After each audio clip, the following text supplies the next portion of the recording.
मित्रों, दयालु भक्त जनों, दयालु माताओं, बेटियां, बहनों,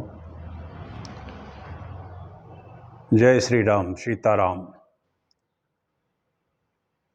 पिछले कई महीनों से मैं राम कथा कह रहा हूँ और राम कथा अब उत्तरकांड में चल रही है। वाल्मीकि रामायण से कह रहा हूँ।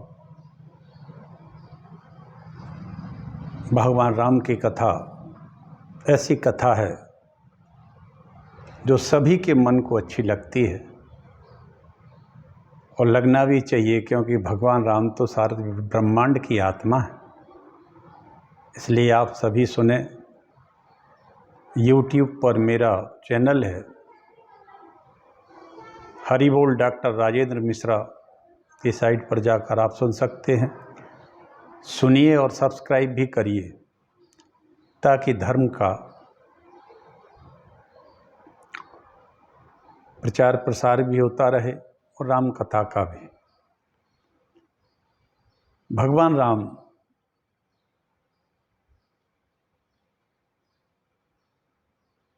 एक धर्मात्मा राजा हुए हैं, राजा के रूप में। परमात्मा तो वो है ही। चलिए उत्तरकांड में चलते हैं, सभी लोग सुने। श्री गणेशाय नमः। जानकी वल्लभो विजयते, नास्ति वेद समम शास्त्रम, नास्ति शांति समम धनम, नास्ति शांति परम ज्योतिर्नास्ति रामायणात् परम, नास्ति क्षमा समम सारम, नास्ति कीर्ति समम धनम, नास्ति ज्ञान समो लोभो, नास्ति रामायणात् परम। रामाय रामभद्राय रामचंद्राय वीरसे रघुनाथाय नाथाय सीताया पते नमः। नारायणं नमस्कृत्य नरं चैव नरोत्तमं देवीं सरस्वतीं व्यासं ततो जयमुदीरयेत्। बंधुं गुरुपद परम परागा, सुरुचि सुवास सरस अनुरागा। गुरु पितु मात महेश भवानी, प्रणबौ दीन बंधु दिन दानी। राम जी का रूप और स्वरूप अलग अलग है। राम जी का रूप तो है सगुण आकार का और स्वरूप है उनका निराकार का। राम जी जब वो व्यापक ब्रह्म जो निर्गुण है, निराकार है, वही जब साकार हो गया तो कौशल्या की गोद में प्रेम के बस और भक्ति बस आ जाते हैं। इसीलिए आराधना किस प्रकार की जाए, इसको रामायण ने बड़ा अच्छा तरह से सुलझा दिया है गोस्वामी जी ने।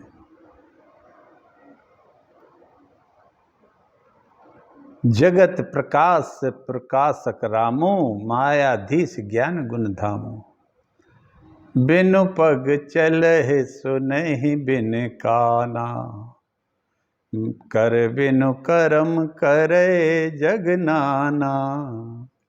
आनन रहित सकल रस भोगी, बिनु वाणी वक्ता बड़ जोगी। राम ब्रह्म व्यापक जग जाना, परमानंद परेश पुराना।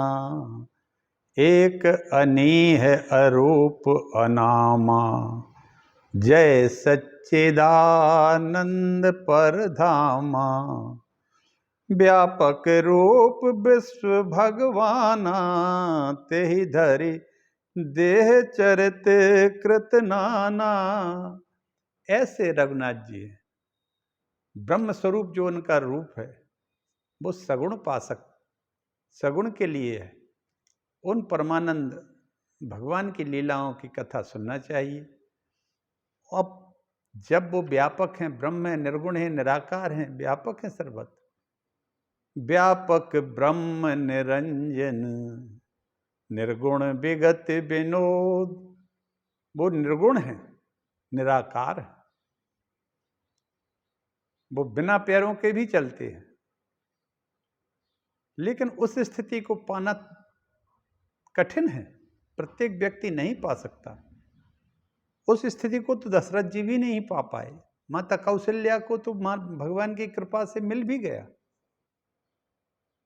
व्यापक ब्रह्म निरंजन, वो व्यापक है, सर्वव्यापक है भगवान श्री राम। निर्गुण है, विगत विनोद, सो अज प्रेम भगति बस, कौशल्या की गोद। आहा, वे भगवान श्री राम जी प्रेम के बस हो जाते हैं तो कौशल्या के जन्म लेके वो निर्गुण निराकार ब्रह्म सगुण साकार बन जाते हैं और राम रूप में अवतरित हो जाते हैं, अपने चारों अंगों के सहित राम लक्ष्मण और भरत शत्रुघ्न के रूप में आ जाते हैं। राम लक्ष्मण जी भी ने कहा है, राम ब्रह्म परमार्थ रूपा, अभिगत अलख अनादि अनूपा। निषाद से कह रहे हैं, निषाद इस रूप को देखकर, इस सगुण रूप को आप देखकर जो सोच रहे हैं भगवान ऐसा ही नहीं है, इनका स्वरूप और अलग है। तो हम रूप को देख के ही भगवान की लीलाओं का गान करें।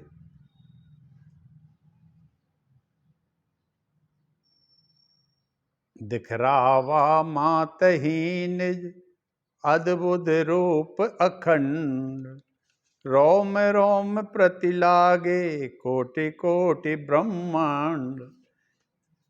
ये कौशल्या माता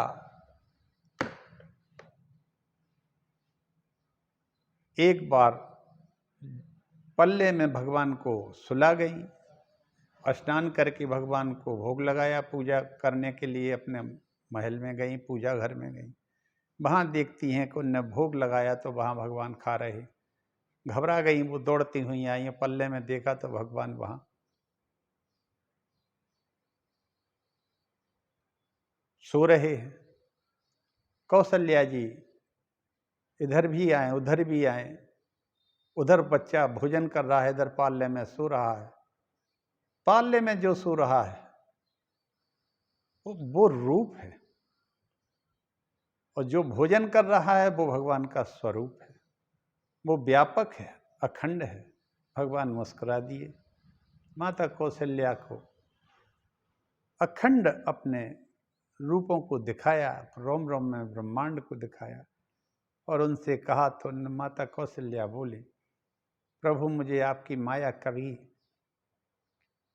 कभी ना व्यापे,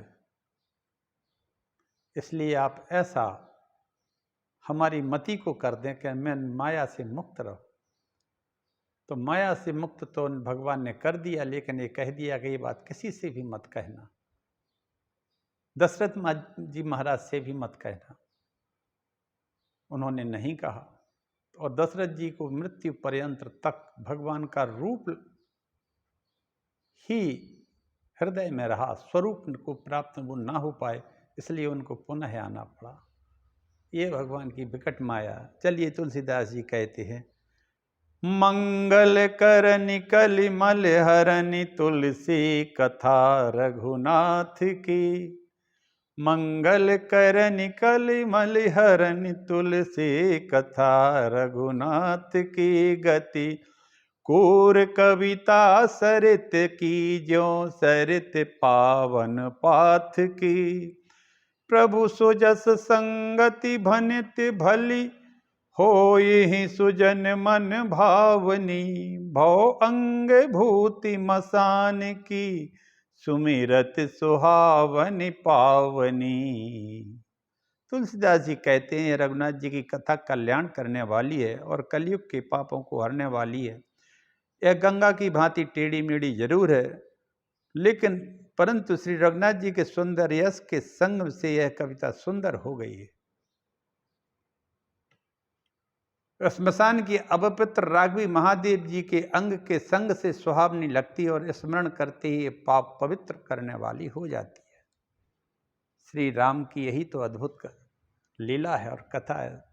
इसीलिए उमा से भगवान भोलेनाथ कहते हैं, राम रामेति रामेति रमे रामे मनोरमे, सहस्त्र नाम तत्तुल्यम श्री राम नाम बराने। वाह।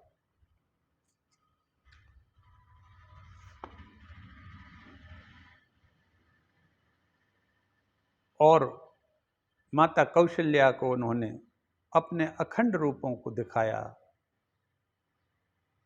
दिक एक बार जननी अनुआए, करी श्रृंगार पल ना पौड़ाए। जब उन्होंने दोनों जगह भगवान को देखा कौशल्या ने, तब वो घबरा गई। फिर भगवान ने हंसकर कह दिया, थोड़े हंसे, हंसी ही तो उनकी माया है। भगवान की माया क्या है? उनकी हंसी। रघुनाथ जी हंस गए तो माया ही उनकी हंसी कहलाती है मित्रों। तब उन्होंने, भगवान ने अपनी माँ कौशल्या को, दिख रहा वा माँ तही निज अद्भुत रूप अखंड, रोम रोम में प्रति लागे कोटि कोटि ब्रह्मंड, सियावर रामचंद्र की जय। उन्होंने सांत्वना दी और कहा कि अब माया तुम्हें कभी नहीं सताएगी माता, लेकिन याद रखना इसको कहना किसी से नहीं, क्योंकि इसके कहने से व्यक्ति हमारे इस स्वरूप भूत सगुण लीला का आनंद नहीं ले पाएंगे। अगुण ही सगुण ही नहीं कछु भेदा। वैसे इन दोनों में भेद ज्यादा कुछ नहीं है। और इस तरह भगवान कहते हैं। फिर आगे चलती है कथा। अब अपन वाल्मीकि रामायण की ओर चलें, जहां अगस्त जी भगवान को रामायण सुना रहे हैं। बड़ी सुंदर रामायण कह रहे हैं अगस्त जी। ये रामचरितमानस में नहीं है, बड़ी विशद कथा है ये। राम दरबार में सुना रहे हैं अगस्त जी की राम इस तरह से। अगस्त ने कहा कि आपकी बात सत्य है, इस पुत्र मेघनाथ के सहित रावण संपूर्ण जगत के लिए कंटक था, जिसने देवराज इंद्र को भी संग्राम में जीत लिया था। इतना बलिष्ठ था ये मेघनाथ भगवान, और दुष्ट भी था, और पिता का अंधानुकरण कहता था, आज्ञा मानता था। ततो रामो महातेजा विस्मयात पुनरेवहि, उवाच प्रणतो वाक्यम अगस्त्यम ऋषि सत्तमम, भगवन् राक्षसा क्रूरो यदा प्रवृत्ति मेदिनीम, पर्यटता किम तदा लोका शून्य आसन द्वयोत्तमम्। तदनंतर मेघनाथ तक की इस कथा को मैंने कल तक कहा था, आज आगे की कथा कह रहा हूं। राम बोले अगस्त्य जी से, क्यों महाराज, ये तो बताओ उस समय पृथ्वी पर कोई वीर राजा नहीं था क्या, जो इस रावण को रोक सके, इसकी दुष्टता को सीमित कर सके, इस पर अंकुश लगा सके। इस तरह से राम ने मुनि श्रेष्ठ अगस्त को प्रणाम किया और कहा कि यहां के लोग शौर्य संबंधी गुणों में क्या शून्य थे? उन दिनों यहां कोई भी क्षत्रिय नरेश अथवा क्षत्रियेतर राजा बलवान नहीं था जो रावण को पराजित या अपमानित कर सकता हो, क्योंकि यहां सभी बहुसंख्यक जो महाबली महाप्रतापी और पराक्रमी राजा थे, वो भी सब ने आधीनता स्वीकार कर ली इसकी। उसमें पुरुरवा भी था, गए थे, गाधी थे, दुष्यंत थे, ये बड़े प्रतापी राजा थे, लेकिन ये सब लोग उनने अब पराजय स्वीकार बिना लड़े ही कर ली थी। इससे इसका मतलब पृथ्वी उस समय शून्य थी क्या, जो इसे राजाओं से जो इसे रोक सकते? श्री रामचंद्र जी की यह बात सुनकर महान अगस्त ने हंसकर कहा, काफी जोर से हंसे अगस्त जी, और फिर कहा, ऐसा नहीं है भगवान। पृथ्वीनाथ श्री राम इससे सब राजाओं को सताता था, पराजित हुआ रावण इस पृथ्वी पर विचरने लगता था। ऐसा नहीं है कि यहां इसको कोई पराजित करने वाला ना मिला हो। एक बार ये पूरे धरती के राजाओं से के पास घूमते हुए महेशमतीपुरी पहुंच गया। महेशमतीपुरी का राजा तो था वो सहस्त्रबाहु अर्जुन था। जब इसने वहां जाके अर्जुन को युद्ध करने के लिए ललकारा, तब उसके मंत्रियों ने, उसके परिवार वालों ने कहा कि वो इस समय पृथ्वी पर नर्मदा जी में स्नान करने गए हैं अपनी पत्नियों के सहित। तो वह आया और वो विंध्याचल पर्वत की ओर चला गया। वहां उसने स्नान किया, शिव जी का उसने पूजन किया। शिव जी का पूजन कर रहा था वो, तो देखा उसने कि उसके पास जब पूजन उसने किया था, जब वहां जल नहीं था, और फिर जल आ गया और उल्टा बहने लगा पूर्व की ओर पश्चिम से, जबकि नर्मदा जी पूर्व से पश्चिम की ओर बहती हैं। तब फिर इसने अपने साथ आए हुए जो इसके राक्षस सेनापति थे उससे कहा, जाओ देखो ये क्यों ऐसा हो, उल्टा जल प्रवाह हो रहा है। और उसकी आधी सामग्री भी बह गई। ये महादेव जी का पूजन कर रहा था, पार्थिव शिवलिंग का। रावण की एक विशेषता ये थी कि वो अपने साथ सदैव स्वर्ण का एक शिव जी का शिवलिंग रखता था। जहां उसको अच्छा स्थान मिलता था वहीं उसकी पूजा करने को बैठ जाता था।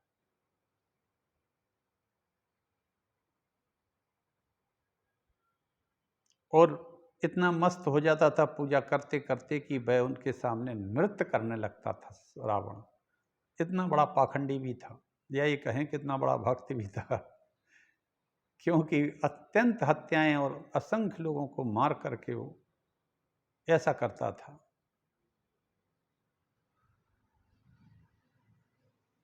जब उसकी पूजन सामग्री बह गई तो उसने अपने सुक और सारण को आदेश दिया कि जाओ पता लगाओ कि किस कारण से यह उल्टा प्रवाह हो गया है।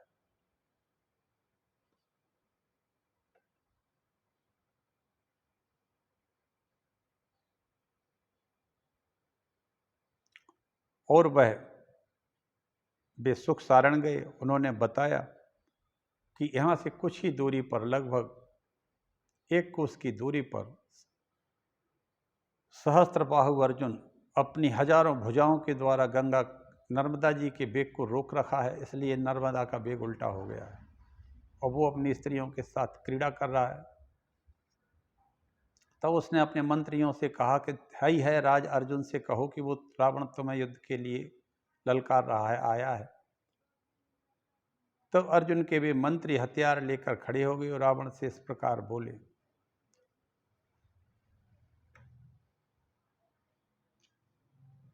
कि तुम जाके कह दो। अर्जुन ने अपनी स्त्रियों से कहा, तुम लोग डरना मत। नर्मदा के जल में उसी तरह से बाहर निकला जैसे कोई दिग्गज निकलता है और युद्ध शुरू का प्रारंभ हो गया।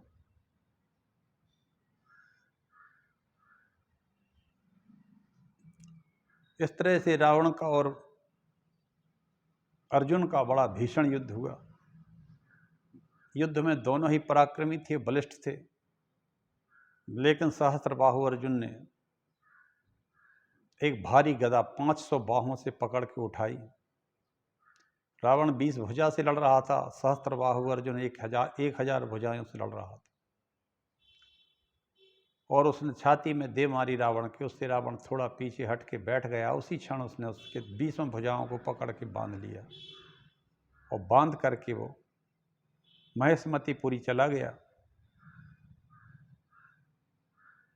उस समय कार्तवीर्य अर्जुन ने समस्त राक्षसों को भयभीत कर दिया और रावण को लेकर वह अपने सौहृदयों के साथ नगर में आया। अर्जुन ने बंधे हुए रावण को साथ लेकर महेशमतीपुरी में कैद कर लिया और कैद करके बांध दिया। एक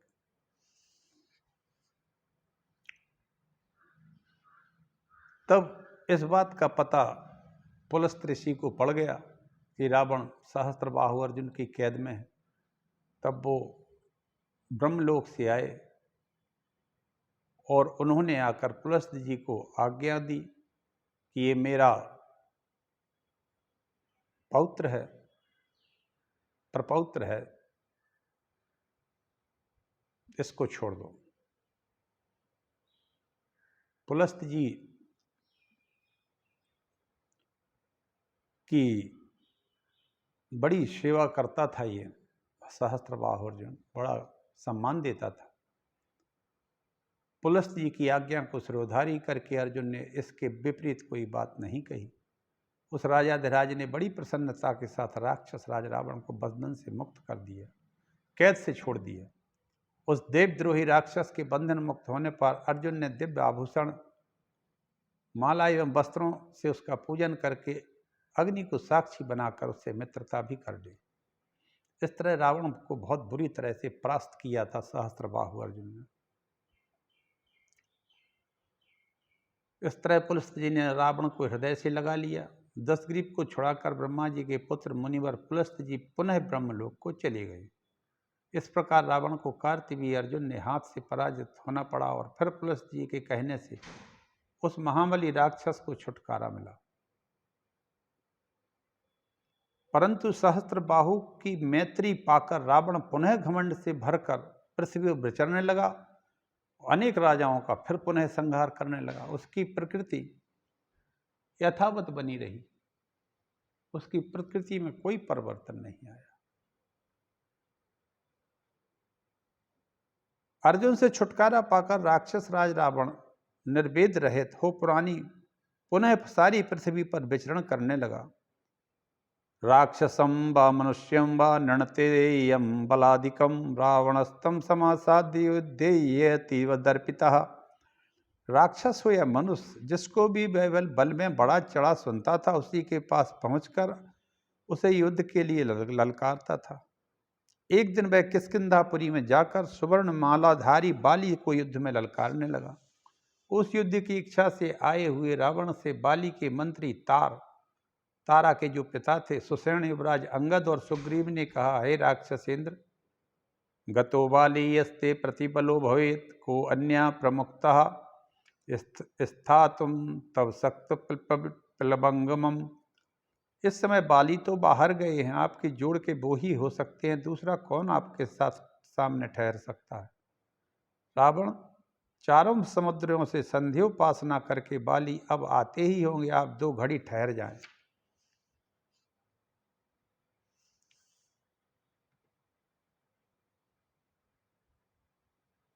इस तरह उन्होंने कहा, राक्षस राज, आपने यदि अमृत भी पी लिया हो तो भी आप बाली के सामने नहीं ठहर सकते, इस बात का ध्यान रखना, ऐसा सुग्रीव ने कहा। क्योंकि बाली संपूर्ण आश्चर्य के भंडार हैं। यदि आपको मरने के लिए बहुत जल्दी हो तब बाली से युद्ध करना, वरना आप सीधे यहाँ से अपने घर चले जाओ। तब इसको और गुस्सा आ गया। तब दूसरों को, लोगों को रुलाने वाला रावण दक्षिण समुद्र की ओर प्रस्थान किया। उसको लड़ने की बहुत जल्दी पड़ी थी, तो उसने इंतजार नहीं किया कि बाली घर आ जाए। वो वहीं चला गया जहाँ बाली संध्या उपासना करता था, चारों समुद्रों पर जाके। रोज प्रतिदिन का काम था, उसका वेग भी ऐसा ही था। तो दक्षिण समुद्र पर पहुंचकर उसने देखा कि बाली संध्या बंदन कर रहा है।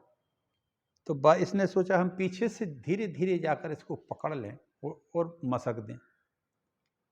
और बाली चूंकि इतना, बंदर तो चंचल होते ही हैं, बाली ने देख लिया कि पीछे से रावण बहुत धीरे धीरे डग रखता हुआ आ रहा है कि मुझे पता न लगे। जबकि बाली को पता लग गया था कि ये पीछे आ रहा है। तो उन्होंने निश्चय कर लिया कि जब पापात्मा रावण मुझे पकड़ने की इच्छा से निकट आएगा तब मैं इसे कांख में दबाकर लटका लूंगा और इसे लिए लिए शेष 3 महासागरों पर जाके संध्या बंदन करूंगा। इत्यैषं मतिमास्थाय वाली मौनमुपास्थितः जपन वैनैगमान मंत्रास्थौ पर्वतारण्यम्। ऐसा निश्चय करके वाली मौन रहे और वैदिक मंत्रों का जप करते हुए गिरिराज सुमेर की भांति खड़े रहे। बड़ी अच्छी बात तो यहाँ ये है कि बाली भी वेद मंत्रों को जानता था और वेद मंत्रों से ही संधि उपासना कर रहा था। तदा तावन्नयेयं जिघ्रक्षन्तो हरिराक्षस पार्थवो प्रयत्नवन्तो तथा कर्म हेर तुर्बल दर्पितौ। इस प्रकार बल के अभिमान से भरे हुए वानर राज और राक्षस राज दोनों एक दूसरे को पकड़ना चाहते थे। दोनों ही प्रयत्नशील थे और दोनों ही वह काम बनाने की घात में लगे थे। रावण के पैरों की हल्की सी आहट से बाली समझ गए कि रावण का हाथ बढ़कर मुझे पकड़ना ही चाहता है। फिर तो दूसरी ओर मुंह किए होने पर भी बाली ने उसे अब उसी तरह सहसा पकड़ लिया जैसे गरुड़ सर्प को दबोच लेता है। बाली ने पलटा भी नहीं। जैसे ही रावण बाली को पकड़ने को हाथ फैलाए, तैसे ही बाली ने उसके सिर को दबा लिया, बहुत अत्यंत तीक्ष्णता से, जल्दी से, क्षण में। वो तो बाली को पकड़ ही नहीं पाया, इसके पहले ही बाली ने हाथ तुरंत फेंक के उसके पूरे गर्दन को दबा लिया। और रावण अपने नखों से बार बार बाली को काटता भी रहा और लोचता भी रहा, लेकिन उन पर कोई फर्क नहीं पड़ा बाली। इस प्रकार रावण के हर लिए जाने पर मंत्री बाली से छुड़ाने के लिए कोलाहल करने लगे। उनके पीछे पीछे दौड़ते रहे राक्षस पीछे पीछे राक्षस दौड़ते रहे बाली के। वे प्रयत्न करने पर भी बाली के पास तक ही नहीं पहुंच सके और बाली के वेग से उत्पन्न हुई वायु के थपेड़े खाकर वे खड़े हो गए। बाली के मार्ग से पर्वत भी रास्ता दे देते थे बाली को। जितनी देर में बाली समुद्रों तक पहुंचते थे, उतनी देर में तीव्र ग्रामी पक्षियों के समूह भी नहीं पहुंच सकते थे। इस तरह चारों समुद्रों में संध्या की उपासना करके पूरा करके रावण को ढोने के कारण थके हुए बानर राज बाली किष्किंधा उपवन में आ पहुंचे, उसको टांगे हुए। चारों समुद्रों पर टांगे रहे और चूंकि बहुत बलिष्ठ और बहुत विशाल और बहुत मजबूत वजनदार था रावण, तो थोड़ी थकान भी उनको महसूस हुई। किष्किंधा में आकर बाली ने उसको छोड़ दिया और पूछा, रावणम तो मुमोचात साक्षात कपि सत्तमः कुतस्तत्वमिति चोपाच प्रहसन रावणम मुहु। अरे वहां आकर उन कपि श्रेष्ठ ने रावण को अपनी कांख से छोड़ दिया और बारंबार हंसते हुए पूछा, कहो जी तुम कौन हो, कहाँ से आए हो? विस्मयम तो महद गत्वा श्रमलोक निरीक्षणा राक्षसेन्द्रो हरीन्द्र तम इदम वचनमब्रवीत। रावण की आंखें श्रम के कारण चंचल हो उठी। बाली की इस अद्भुत पराक्रम को देखकर उसे महान आश्चर्य भी हुआ और राक्षस राज ने उन वानर राज से कहा, हे महेंद्र के समान पराक्रमी वानरेंद्र। बाली से कहा राक्षस राज रावण ने, इंद्र के समान पराक्रमी बाली वानरेंद्र, मैं राक्षसेंद्र रावण हूं। युद्ध करने की इच्छा से आया था। सुबह युद्ध तो आपसे मिल ही गया है। अहो आप में तो अद्भुत बल है, अद्भुत पराक्रम है और आश्चर्यजनक गंभीरता भी है। देखिए रावण कितना चतुर और चालाक था। उसने बाली की कितनी बढ़ाई की कि आप में अपार तो बल है, अद्भुत पराक्रम है और आश्चर्यजनक गंभीरता भी है। गंभीरता क्यों कही उसने? गंभीरता इसलिए कही क्योंकि उसने रावण को छोड़ दिया था, मारा नहीं। और ये कहा कि तुम कौन हो, कहां से आए हो,